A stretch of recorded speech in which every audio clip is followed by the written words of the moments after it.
જીગરના ઘરે પહોંચી જજો. થોડું કાટકામ છે. સાંજે 7:30 વાગે. એ તો જીગરને ફોન કરજે એટલે કહી દે. તું બી જીગર પહોંચી જજે ખરો ઘરે. આ ઘરે હું 7:30 આવા. બરાબર, ચાલો.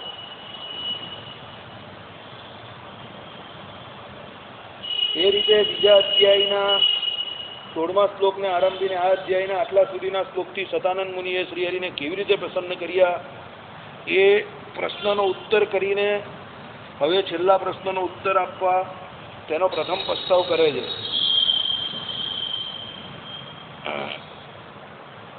એ રીતે ભગવાનના અનુગ્રહથી ત્રિકાળદર્શીપણું પામવાથી મનમાં બહુ પ્રસન્ન થયેલા સતાનંદ મુનિ વર્ણિ પૂર્વોક્ત જ્ઞાન તથા વિદ્યા પૂર્વ અભ્યાસ કરેલી સાંગ વેદાદી 14 વિદ્યાને પણ શ્રી હરિનું સ્વરૂપ, સ્વભાવ, ગુણ, ચરિત્ર, વિભૂતિ વગેરેનું વર્ણન કરીને સફર કરવા સારું શ્રી હરિ પ્રત્યે બોલ્યા. કહેવાનો તાત્પર્ય એવો છે કે ભાઈ અત્યાર સુધી ભગવાનની એમ કહે કે જે કોઈ સ્તુતિ કરી સતાનંદ સ્વામીએ ભગવાનને રાજી કરવા માટે, ભગવાન તો પ્રસન્ન થઈ ગયા અને એમ કહે કે એ ભગવાનના અનુગ્રહથી જેને ત્રિકાળદર્શીપણું એમ કહે કે પ્રાપ્ત થયેલું એ સતાનંદ સ્વામી એમ કહે કે જે આગળ એમને ત્રિકાળદર્શીપણું જે થયું, જ્ઞાન થયું તે એને પોતે જે વિદ્યા ભણેલા હતા, વેદ જે ભણેલા હતા, સાંગ એટલે અંગે સહિત વેદાદી 14 પ્રકારની વિદ્યા જે શાસ્ત્રોમાં કહી છે આપણે ત્યાં, એ 14 વિદ્યા જે ભણેલા હતા એ વિદ્યાનો સદુપયોગ એમણે કેવી રીતે કર્યો તો ભગવાનનું સ્વરૂપ, ભગવાનના સ્વભાવ, ભગવાનનું ગુણ, ભગવાનના એમ કે ચરિત્ર, વિભૂતિ વગેરેના વર્ણન કરીને સફર કરવા સારું બધી વસ્તુ ભગવાન સંબંધી વિદ્યા જે છે એનો ઉપયોગ પરમાત્માને પામવા માટે, પરમાત્માને ઓળખવા માટે અને પરમાત્મા સંબંધી જ્ઞાન બીજાને આપવા માટે. વિદ્યાનો સર્વશ્રેષ્ઠ ઉપયોગ આ જ છે. વિદ્યા ઉપાયપણે પણ હોવી જોઈએ અને વિદ્યા ઉપયોગપણે પણ હોવી જોઈએ, આવું શાસ્ત્રકારો કહીએ આપણે ત્યાં. તમે કે ઉપાય અને ઉપયોગ બે કેવી રીતે આવે? ઉપાયપણે વિદ્યા એટલે આપણે જે અજ્ઞાન છે, આપણું અનાધિકારથી જે અજ્ઞાન આપણે વળગેલું છે, અજ્ઞાનને દૂર કરવા માટે સૌથી મોટી જરૂર વિદ્યાની છે. તો વિદ્યા ઉપાય પણ કેવી રીતે? તો આત્મા અને પરમાત્મા સંબંધી વિદ્યા જે જ્ઞાન મેળવવાનું છે તે. હવે એ જ્યાં સુધી તમે ગુરુ પરંપરાગત, સંપ્રદાય પરંપરાગત જે તમારા જ્ઞાન ગુરુ હોય એમની પાસેથી મેળવો નહીં ત્યાં સુધી તમને કંઈ કામમાં આવતું નથી. એટલે વિદ્યા ભણાવવા માટે તમને જ્ઞાન ગુરુ જોઈએ. એમની પાસેથી જ તમે ટ્રેડિશનલ એટલે પરંપરાગત જે સંપ્રદાયનું જ્ઞાન હોય એ મેળવી શકો. પછી એ ઉપાય પણ તમે વિદ્યા મેળવી એટલે તમને તમારું અજ્ઞાન જે દૂર થાય પછી એ વિદ્યાનો તમારો ઉપયોગ કરવાનો છે. કેવી રીતે કે ભાઈ સાધનો દ્વારા એમ કહી કે જે વિદ્યા તમે ભણ્યા હોય તે વિદ્યા દ્વારા પરમાત્માની પ્રાપ્તિ માટે. અને સાથે સાથે જો ભગવાને તમને થોડી ઘણી આવડત આપી હોય, ભગવાને તમને જે કંઈ હાલવા ચાલવા બોલવાના જે કંઈ ગુણ સારા આપ્યા હોય તો તમે પછી એ વિદ્યાનો બીજે પ્રચાર પ્રસાર કરી શકો. કથા વાર્તા કરીને, ભગવાનના ગુણગાન ગાઈને, ભગવાન વિશે બીજાને માહિતી આપીને, ભગવાનના સ્વરૂપની માહિતી આપીને, ભગવાનના સ્વભાવ જે કયા તે. બરાબર, સ્વભાવ અને ગુણમાં જ્યાં બંને એક સાથે હોય તો ફેર શું પડે એ તમારે વિચારવાનું છે કે ભાઈ એક સાથે હોય તો સ્વભાવને જ ગુણ તરીકે ગયા અને સ્વભાવ અને ગુણ બંને અલગ અલગ કયા હોય તો સ્વભાવમાં ભગવાનના સ્વરૂપના જે નિર્વિકારપણું જે કહ્યું તે. પછી એમ કે ભગવાનમાં એમ કે માયાના જે એમ કે 3 ગુણ કાયમ માટે નથી એવું નિર્વિકારપણું પરમાત્મામાં કહ્યું, એ તો વાત આવી ગઈ. એના પછી પરમાત્મામાં જે આનંદ અને જ્ઞાન નામના ગુણ કયા તે, જ્ઞાતાપણું કહ્યું તે, આ બધું સ્વભાવમાં આવે. અને ગુણ તરીકે ત્યારે પરમાત્માના અનંત કલ્યાણકારી ગુણ કયા તે, જ્ઞાન, શક્તિ, બળ, વીર્ય, તેજ અને ઐશ્વર્ય, એ સ્વરૂપના ગુણ કયા તે, સ્વભાવના જે બીજા આપણે રૂપના બીજા જે ગુણ આપણે જોયેલા ને તે સૌશીલ્ય તો સ્વરૂપનો ગુણ છે. આર્જવ, માર્જવ, પછી ભગવાનનું રૂપ એનું સૌંદર્ય, બરાબર, પછી તારા મુખની લાવણ્યતા ભગવાનની, આ બધા રૂપના ગુણ છે. એટલે જ્યારે સ્વભાવ અને ગુણને અલગ અલગ કયા હોય ત્યારે એમ કે બંનેનો આ પ્રમાણે ભેદ જાણો. એકમાં જ સ્વભાવ અને ગુણ કયા હોય ત્યારે શું સ્વભાવને જ ગુણ પણ કયા હોય. આપણે કહીએ ને એનો સ્વભાવ શું છે, તમારો સ્વભાવ જ પેલા નાસપીટિયા જેવો હોય તો પછી તમારા ગુણ કોણ કાઢી ગઈ. પણ જ્યાં પરમાત્માના સ્વભાવની વાત આવે તો પરમાત્મામાં કોઈ ખરાબ ગુણ હોય જ નહીં શકે. એટલે પરમાત્માના જે કોઈ કલ્યાણકારી ગુણ છે એનો સ્વભાવ તરીકે ઉપયોગ કર્યો હોય. કોણે? વિદ્વાનો હોય, પુસ્તક લખનારા હોય, મોટા મોટા આચાર્ય હોય. એટલે ભગવાનમાં આમ જોવા જાય તો ભગવાનના સ્વભાવની જે વાત ચાલે ત્યાં એમ કે ભગવાનમાં જે રહેલો ભગવાનનો સ્વભાવ છે એ ભગવાનના ગુણથી આમ તો જુદો નથી. પણ જ્યાં એમ કે કોઈ લખવાવાળો પોતાની બુદ્ધિથી સ્વરૂપ સ્વભાવ ગુણ વિભૂતિ બધું અલગ કરે તો સ્વભાવ તરીકે તમે આ પ્રમાણે લઈ શકો કે જે પરમાત્મામાં નિત્ય સ્વભાવ તરીકે રહ્યા તે પ્રમાણે કે ભાઈ ભગવાનને કોઈ વસ્તુ બંધનકારી નથી, સદાને માટે નિર્વિકાર છે પરમાત્મા, એનો સ્વભાવ છે ભગવાનનો.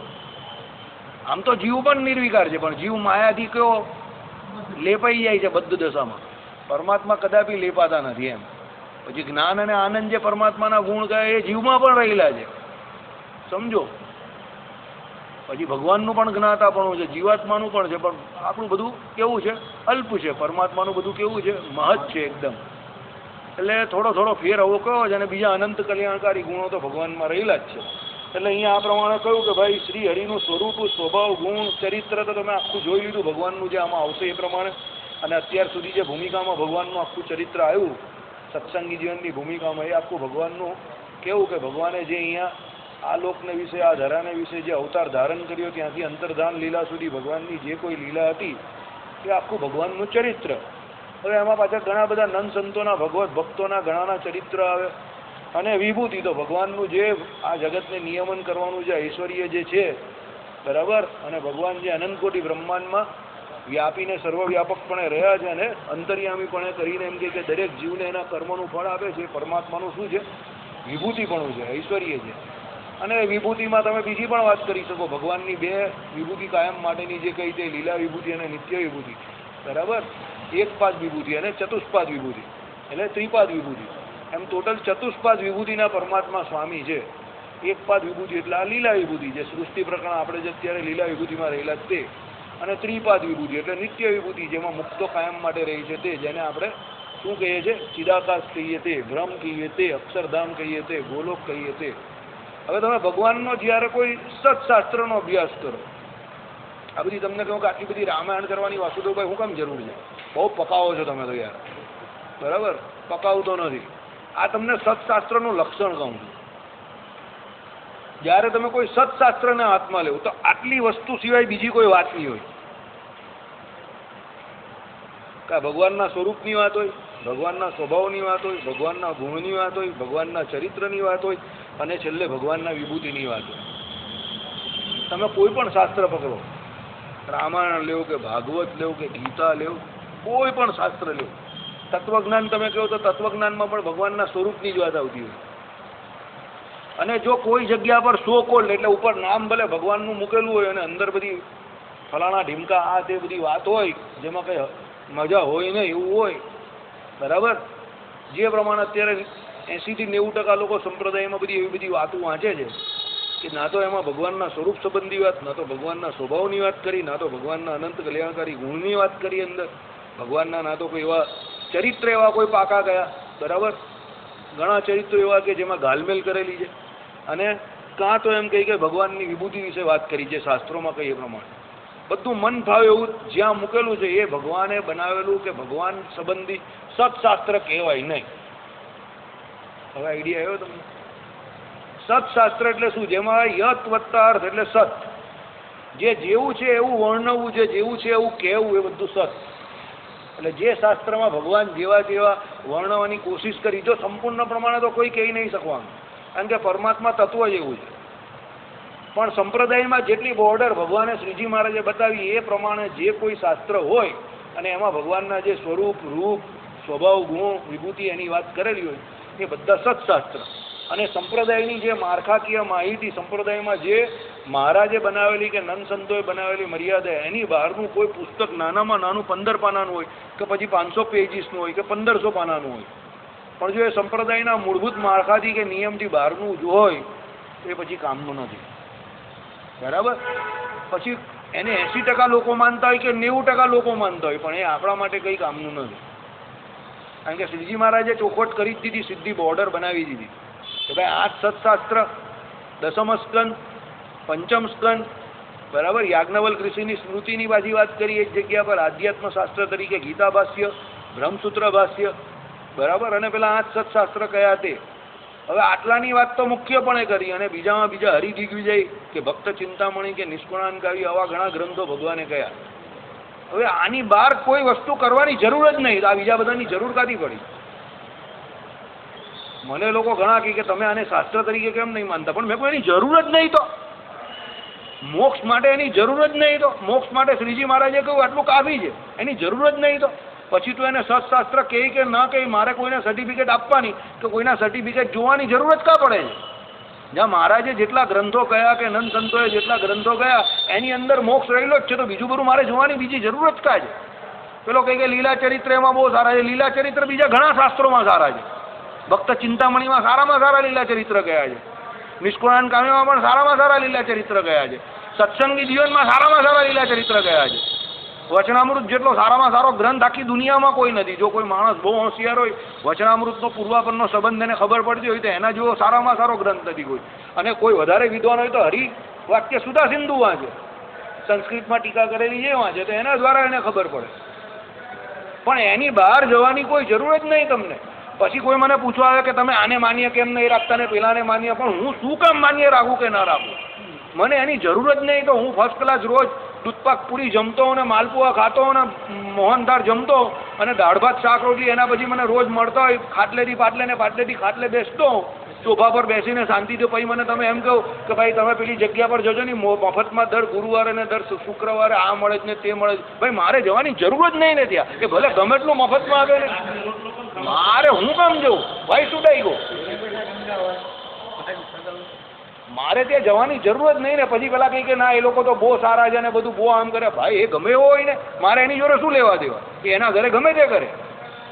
પણ મને મારા ઈષ્ટદેવે જે બોર્ડર બતાવી દીધી, જે સત્શાસ્ત્ર બતાવી દીધા, મને એવું લાગે વિહારીલાલજી મહારાજે જે પ્રમાણે કહ્યું હતું એ પ્રમાણે કે 70 વર્ષ સુધી કોઈ માણસ એક્ટિવલી સત્સંગમાં રહે, એક્ટિવલી એટલે પૂરેપૂરો પોતાની સાવધતાથી સત્સંગમાં રહેતો હોય અને સંપ્રદાયના સત્શાસ્ત્રનો અભ્યાસ કરે, તો એક પુસ્તક એને બીજી વખત વાંચવાનો સમય ન મળે. આ વિહારીલાલજી મહારાજ કહી ગયેલા. એટલા બધા પુસ્તક છે. હવે એટલા બધા સારા સત્શાસ્ત્ર ને આટલા બધા પુસ્તકો હોય તો પછી આ બધી છગન મગન વાળી વાતોને મારે કાં નાખવાની? મારે એની જરૂરત કાં પૂરી થાય? મને એની જરૂર જ નહીં. બરાબર? એટલે એક ભગત હમણાં જ મને પૂછતા હતા કે તમે એમ કહી કે આ પ્રમાણે જે વાત કરો છો સત્શાસ્ત્રની ને આ બધી વાત કરો છો, અને તમે એમ કે બીજા કોઈ શાસ્ત્રને નહીં માનતા. હમણાં મને કાલે કે પરમ દિવસે જ એક ભગત સંધ્યા પછી સવાલ કરતા હતા. મેં કહું નથી માનતો એવું નથી, પણ શ્રીજી મહારાજે જેટલા શાસ્ત્ર બનાવ્યા એની અંદર જ છે બધું. તો પછી બીજે બહાર જવાની જરૂર જ કાં છે? જરૂર હોય તો હું બહાર જાઉં ને. અને હું કોઈ વાતું વાંચતો જ નથી, કારણ કે મને એવો સમય જ નહીં મળતો. મેં પૂછ્યું વાતું વાંચતો હોય અને તમે મહારાજે કહ્યું એ પ્રમાણે આધ્યાત્મ શાસ્ત્ર જે 100મા શ્લોકમાં કહ્યું એ પ્રમાણે એને ગીતા ભાષ્ય અને બ્રહ્મસૂત્ર ભાષ્ય રામાનુજાચાર્યનું આપી દેજો. એને કેવું કે આની જોડે આ મળતું હોય તો તું આનું ભાષ્ય કર, અને આની જોડે આમાં જે આવતું હોય તે મળતું હોય તો તું મને એના પુરાવા આપી દે, આમાંથી જોઈને આપી દે. લે વાત પૂરી થાય. કે એમાં તો કોઈને ખબર પડે એવું જ નથી. તો પછી મેં કોઈ પેલાને જાણીને શું ફાયદો? જેમાં સંપ્રદાયનો સિદ્ધાંત છે એમાં જે કોઈને ખબર નહીં પડતી, તો પેલું જઈને શું કામ છે? એનો કંઈ ફાયદો જ નહીં. જે દવા તમને અસર જ નહીં કરતી હોય એ દવાને તમારે ગણીને શું ફાયદો? ટાઈમ બગાડવાનો ખોટો. તમારે સંપ્રદાયનું આધ્યાત્મ શાસ્ત્ર જાણવું હોય તો મહારાજે ચોખ્ખું 100મા શ્લોકમાં કહી દીધું કે તમારે રામાનુજાચાર્યએ કરેલું ગીતા ભાષ્ય અને બ્રહ્મસૂત્ર ભાષ્ય એ તમારે જાણવું પડે, ઓળખવું પડે, વાંચવું પડે, સમજવું પડે. તમે કહું કે એમાં કોઈને ખબર નહીં પડતી ને એમાં નકરું તત્વજ્ઞાન છે ને એમાં આમ છે ને તેમ છે ને ફલાણું છે ને ઢીમકું છે ને, એના કરતાં ગામઠી ભાષામાં લખેલી વાત સાચી છે.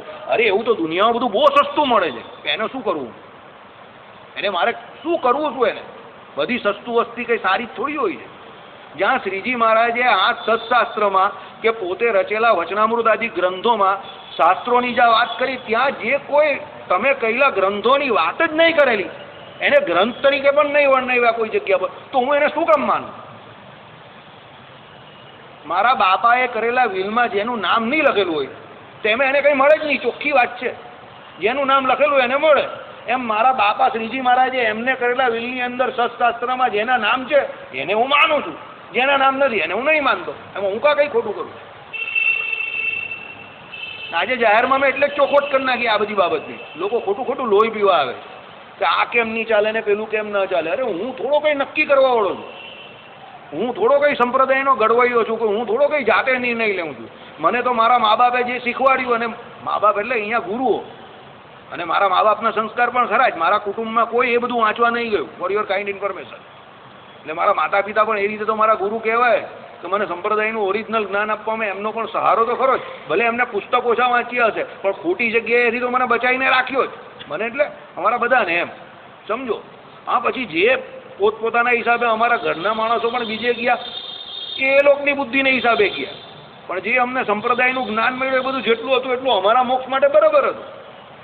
સમજો, ટૂંકમાં કહેવાનો સાર એવો છે, સત્શાસ્ત્ર એને જ કહેવાય જેમાં ભગવાન સંબંધી ચર્ચા હોય, ભગવાનના ભક્ત સંબંધી ચર્ચા હોય, અને એ જે અંદર આવતું હોય એ તમારા સંપ્રદાયગત માળખાની અંદર આવતું હોય તો જ એ સત્શાસ્ત્ર. બાકી એમાં ગમે એ કહ્યું હોય ને એ સત્શાસ્ત્ર નથી. સંપ્રદાયના ઓરિજિનલ સિદ્ધાંતને જે વાત મળતી ન આવે એ બધું સ્વાહા છોડી દેવાનું. બરાબર? ચાલો આગળ જઈએ આપણે. હે પ્રભુ, આપની કૃપાથી મળેલા મારા વિજ્ઞાનને વિવિધ વૃત્તમાં આપના દિવ્ય યશોનું વર્ણન કરીને જે સફર કરવા ઉત્કંઠાવાળો છું, તો મને આપ આ આરંભમાં આજ્ઞા આપવાને યોગ્ય છો. એટલે શું કહ્યું? ભગવાનની સ્તુતિ કરી અને ભગવાનને જ કહ્યું કે તમારી કૃપાથી જેમ કે મને આ જ્ઞાન મળ્યું, વિજ્ઞાન મળ્યું. અને એ વિજ્ઞાનને એમ કે વિવિધ વૃત્તમાં આપના દિવ્ય યશોનું વર્ણન કરીને જ, વિવિધ વૃત્તમાં એટલે ખબર ને, અલગ અલગ પ્રકારે જે કોઈ શાસ્ત્રો જે આવે એ પ્રમાણે એમ કે હું એના અલગ અલગ ચરિત્ર બનાવીને એમ કે એને લખીશ, લોકોને કહીશ. એ બધા વૃત્ત કહેવાય. વૃત્ત એટલે વૃત્તાંતો.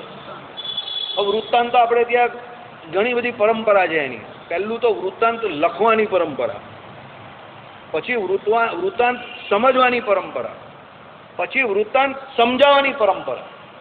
સમજો, આ બધું વૃત્તાંતમાં આવે. વૃત્તાંત જે બરાબર સમજો એકબીજાને સમજાઈ શકે, પહેલા એ બરાબર સમજવો જોઈએ. અને સમજવા માટે પહેલા એ કોઈ પરંપરાગત ગુરુ પાસે સમજ્યો હોવો જોઈએ તો એ બીજાને સમજાઈ શકે, ભણેલો હોવો જોઈએ. સતાનંદ સ્વામી તો ત્રિકાળદર્શી હતા એટલે એમના કેસમાં આ કોઈ પ્રશ્ન ઊભો થતો નથી, કારણ કે એ પોતે ત્રિકાળદર્શી ભગવાનને જોનારા હતા અને એમની પૂજા ભગવાન સાક્ષાત અંગીકાર કરતા હતા. બરાબર? અને ભગવાને આ ગ્રંથની રચના પહેલા જ એમને વરદાન આપી દીધેલું કે ભાઈ તમે એમ કે ત્રિકાળદર્શી છો. પેલા બધા જાય કે ત્યાં કેમ અટકી જાય, આઈ ડોન્ટ લાઈક. તો બધા ધડકાઓ ત્યાં જ અટકી જાય. ચાલો. હે મુને,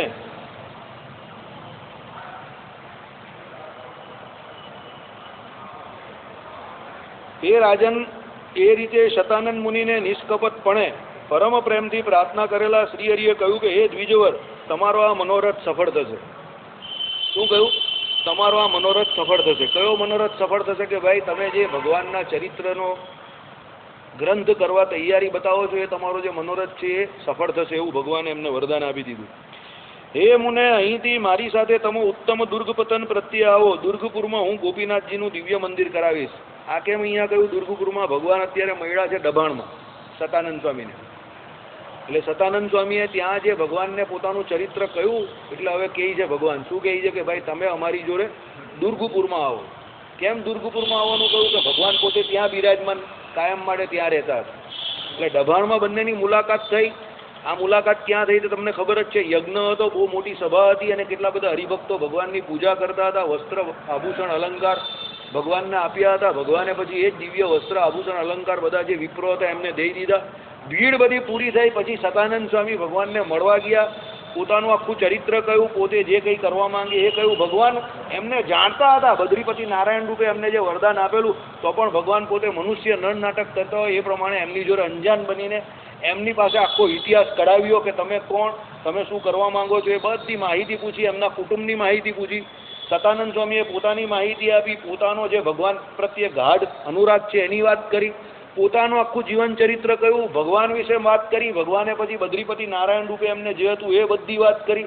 સતાનંદ સ્વામીએ પાછી એમની સ્તુતિ કરી અને ભગવાનને પ્રાર્થના કરી કે ભાઈ તમારા ચરિત્રનો એક ગ્રંથ મારે કરવો છે, તેમાં મને આજ્ઞા આપો. એટલે ભગવાન હવે એમને કહે છે કે તમારે જે મારા ચરિત્ર રૂપી ગ્રંથ કરવો છે એ આપણે તમારે કરવું હોય તો મારી જોડે આવો. આપણે બંને ક્યાં જઈએ? હવે દુર્ગપુર જોઈએ, એટલે ગઢડા પહોંચી જઈએ.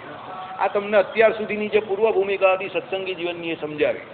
જે એકાદ બે દિવસથી આવતા હોય એને ખબર પડી જાય કે આ પ્રમાણે અત્યારે આપણું સત્સંગી જીવન અહીંયા પહોંચેલું છે. બરાબર? ચાલો.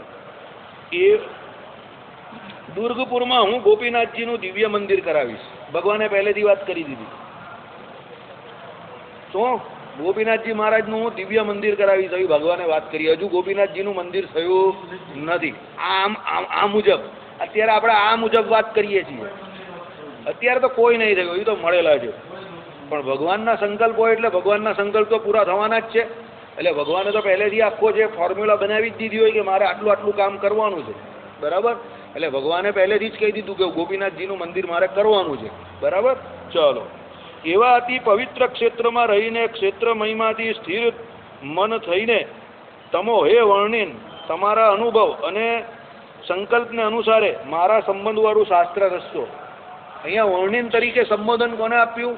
સતાનંદ સ્વામીને આપ્યું. કેમ? નિષ્કામ વર્તમાન પાડવામાં દ્રઢ નિશ્ચયવાળા હતા, નૈષ્ટિક બ્રહ્મચર્ય વ્રતને પાળનારા હતા. એટલે જ બદ્રીપતિ નારાયણ પણ એમની ઉપર રાજી થયા અને એ એમને સાક્ષાત મળવા આવ્યા.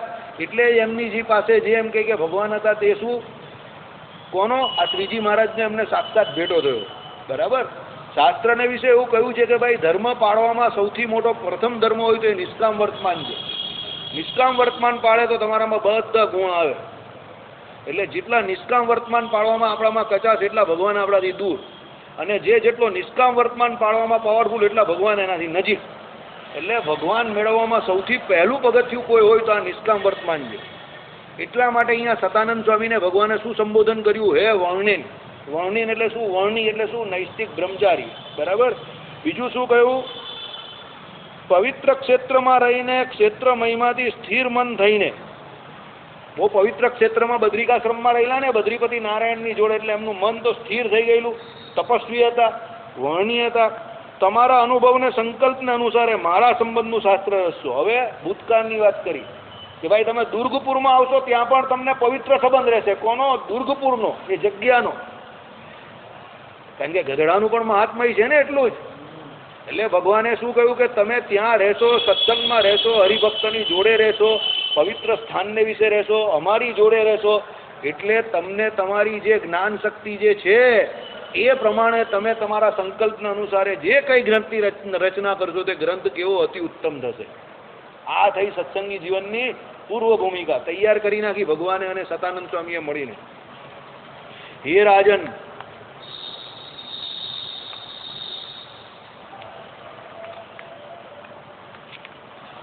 આ પ્રકારે સર્વનિયંતા શ્રી હરિએ અનુજ્ઞા આપી એટલે મનમાં પ્રસન્ન થયેલા મુનિ શ્રી હરિના કહેવા મુજબ તેમની સાથે દુર્ગપુરમાં આવીને કેટલાયક વર્ષ પર્યંત રહ્યા. બીજો સૌથી મોટો ગુણ આ શીખવા જેવું છે. આ લોક અને પરલોકમાં કોઈ પણ સિદ્ધિ મેળવવી હોય તો આ સૌથી મોટો ગુણ કયો છે જે આપણામાં અત્યારે નથી વર્તતો? કળિયુગના માણસમાં અત્યારે આનો સૌથી વધારે અભાવ છે. ધીરજ, ધૈર્ય. जब जब जो जो होना है तब तब सो सो होता है. યાદ રાખજો. કર્મ કરવાનું આપણા હાથમાં છે. જે બને એ પ્રમાણે આપણે આપણું કર્મ કરી નાખવું, પણ પછી ધીરજ નહીં છોડવી, ધૈર્ય નહીં છોડવું. સતાનંદ સ્વામીએ બદ્રીનાથથી શરૂઆત કરી ભગવાનને પ્રસન્ન કરવાની. ત્યાં ભગવાન પ્રસન્ન થયા ત્યારે એમને એમના ચરિત્રનો ગ્રંથ કરવાની આજ્ઞા માંગી. સાક્ષાત ભગવાનને મળવાની આજ્ઞા માંગી. ત્યાંથી અહીંયા મોકલા, અમદાવાદ આવ્યા. અમદાવાદથી દબાણ ગયા. દબાણમાં ભગવાનનો ભેટો થયો. ભગવાન પાછા લઈ આવ્યા ગઢપુરમાં. ગઢપુરમાં વર્ષો સુધી રહ્યા. હજુ પણ આજ્ઞા આપી નથી તો પણ ધીરજ ધારીને બેસી રહ્યા. આપણામાં આટલી ધીરજ છે? આપણે તો રસ્તામાં કોઈ ગાડી નહીં ચલાવતો ભગાવ ગાડી, સીધો હોસ્પિટલમાં જઈને સુઈ ગયા, તારું કામ નથી. હવે સરસ મોઢામાં તો આપણા સરસ્વતી દેવી આમ ફૂફાડા મારતા હોય. ફટાકા મારી જ દેવાના જે આવે એને. ધીરજ નામની કોઈ વસ્તુ જ ન મળે. બરાબર. ધૈર્ય રાખવું પડે. આપણે આપણું કર્મ કરવાનું છે, પછી ધૈર્ય રાખો. કર્મ ફળ પ્રદાતા ઈશ્વર એનું ફળ આપશે. ભગવાન બધું જોઈ રહેલા છે, પણ ભગવાન ઘણી વખત હરિભક્તની કસોટી કરતા હોય, એની ધીરજની કસોટી કરતા હોય કે આની ધીરજ કેવી છે અને મારામાં શ્રદ્ધા કેવી છે. જો સોનું હોય ને એને કસોટીએ ચડાવાય, પિત્તળને કસોટીએ નહીં ચડાવાય. એટલે આપણે હરિભક્ત થયા, સત્સંગી થયા તો આપણી કસોટી થાય. ગામમાં પેલો પાન માવો ખાતો હોય, બીડી સિગરેટ પીતો હોય, એનું કસોટી કરવાની. એ તો વાતે વાતે ઢળી પડે. એની શું કસોટી કરે? એને કોણ, એનું માન સન્માન કોણ રાખે? એની જબાનનો શું ભરોસો? મહારાજ કહે તો સત્સંગી એની જબાનનો ભરોસો. બરાબર. એટલે સત્સંગી થાય એટલે એવું નથી તિલક ચાંદલો અને કંઠી પહેરીને હાથમાં માળા લીધી એટલે જવાબદારી ઘટી ગઈ. જવાબદારી વધી ગઈ છે. યાદ રાખજો. સ્વામિનારાયણનો ચાલ્લો કર્યો એટલે જવાબદારી વધી ગઈ છે. કાલે ઉઠીને ગામમાં કંઈ કરશું, પેલો કહેશે પેલો સ્વામિનારાયણ યોગ કરીને ચાલ્યો ગયો. નામ સ્વામિનારાયણ ભગવાનનું બદનામ થશે. એટલે ધીરજ રાખો. નાના નાના માયાના મહારાજે કહ્યું ને, થોડા થોડા ઓછા ઓછા ફાયદા માટે અલૌકિક જે કાર્ય કરવાનું છે મોક્ષરૂપી એને દાવ પર ન લગાવો. સત્સંગમાં એવા ઘણા દાખલા છે, પૂર્વે થઈ ગયા એવા અને અત્યારે પણ થતા જશે કે ભાઈ એવા બહુ મોટા કહેવાતા સત્સંગી હતા, પણ પછી કામ ક્રોધ લોભ સામે અત્યારે બોર્ડ ઉપર એની જ વાત ચાલે છે, એને કરીને પડી ગયા. એટલે સત્સંગમાં હોવા છતાં પણ જીવ પડી જાય છે. કેમ?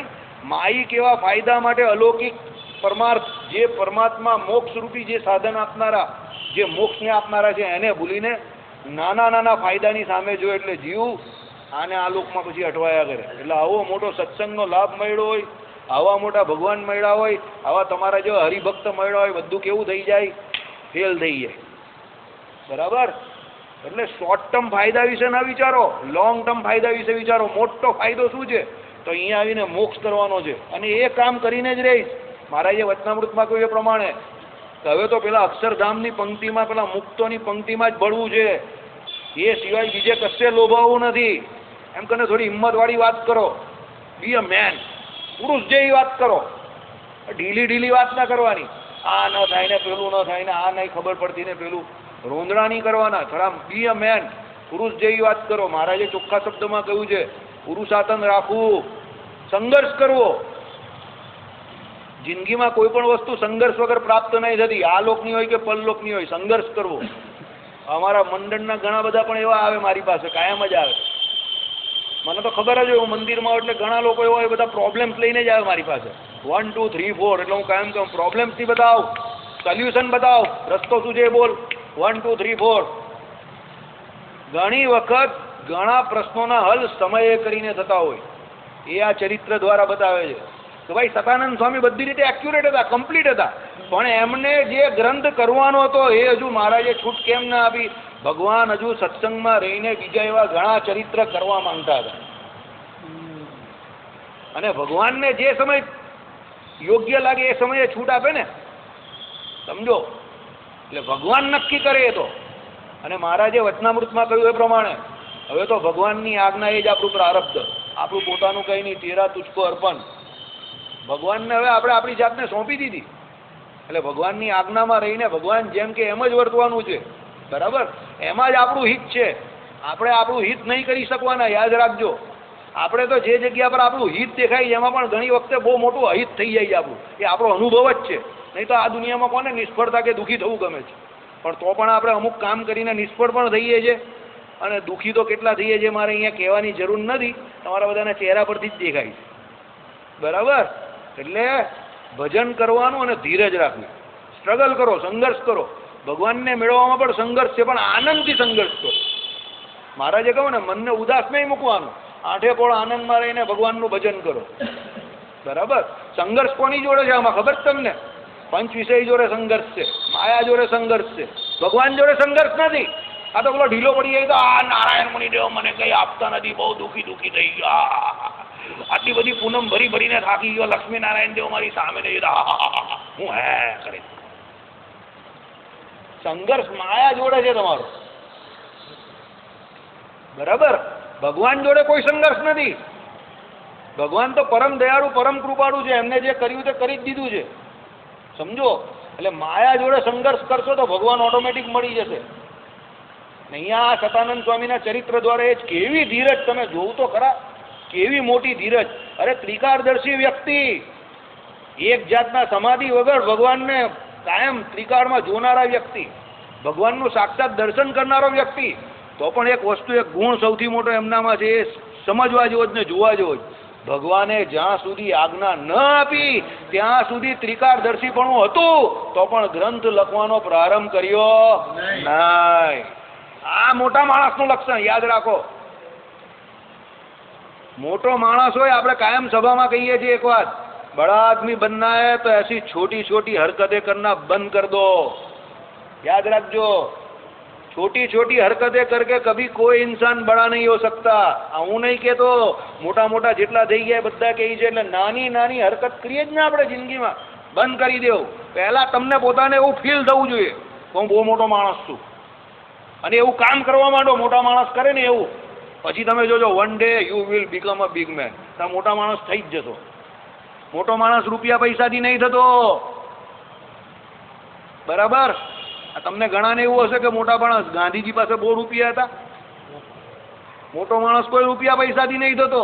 એવા ઘણા બધા કૂતરા જેવા મોટા માણસ હશે જેને તમે યાદ પણ નહીં કરતા હશો. સવારે સામે દેખાય તો તમને એમ કે દાડો બગડો, આકા આવ્યો સામે, ખાવાનું ન ભાવે, અરે જૂટવી લઈ બીજાનું, ખાતો એનું લઈ લે. એવા મોટો માણસ અહીંયાથી બને.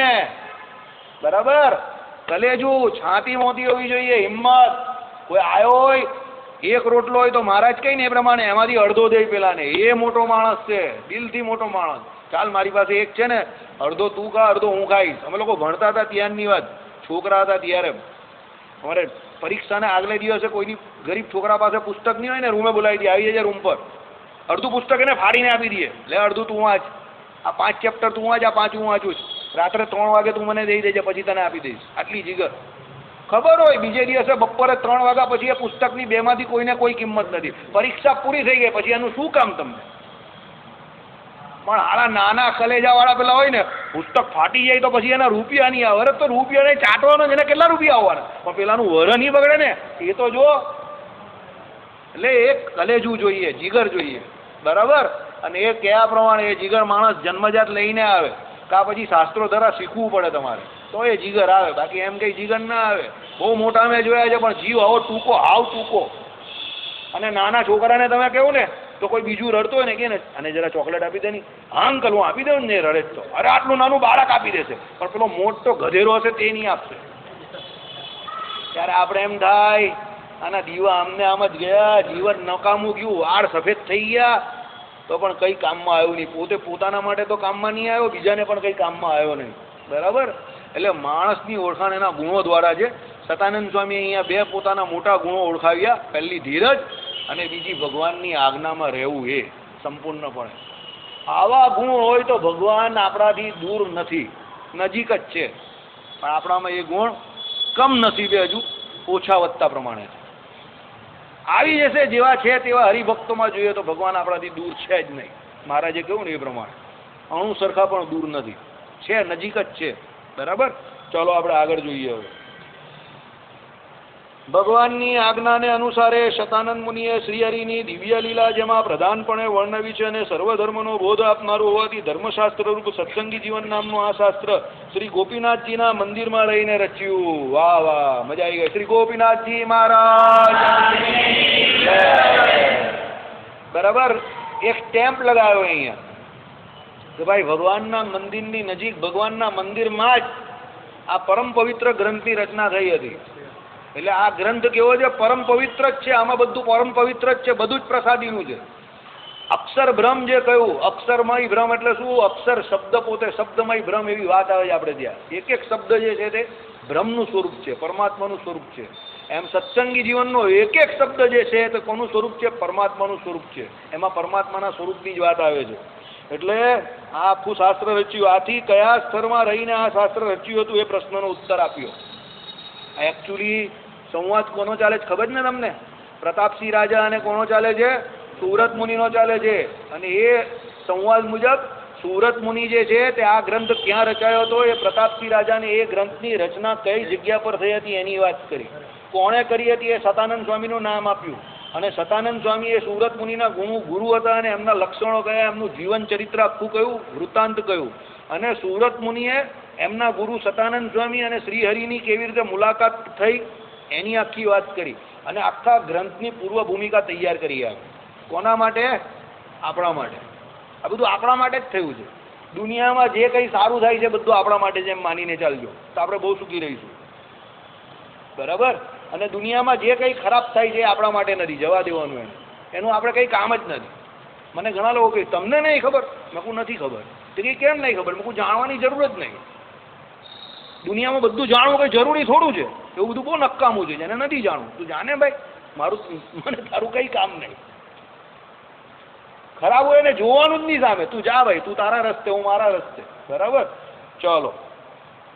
તે પછી મુનિએ પોતે કરેલું શાસ્ત્ર શોધીને શ્રીહરિ અંતર્ધાન થયા પછી તેમના ભક્ત અવધારણ કરી શકે એવું હું વગેરે વિદ્વાન વિપ્રોને ભણાવ્યું. આખી પરંપરા સમજાવી કે ભગવાન અંતર્ધાન થયા પછી આ શાસ્ત્ર મુનિએ એટલે કોણે?